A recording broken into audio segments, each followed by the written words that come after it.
Welcome back to our channel. So today in this video, we are going to discuss about how to create SMART goals in Notion. So without wasting much of our time, let's get straight into the video.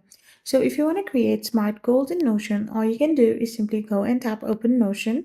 Once you do this, you need to get logged in into your account.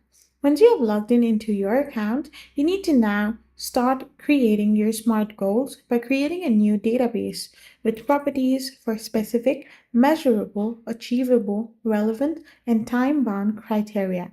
After you have done this, you can now use the database to list your goals and break them down into tasks. After this, you can then visualize progress using views like board or calendar. You can also set up the database and simply use a template for consistency. Now you can implement your goals and simply track and review your progress. So this way you can create SMART goals in Notion. I hope you found this video helpful. So don't forget to hit that subscribe button and to give us a thumbs up. We will be back again with more informative videos. Thank you for watching.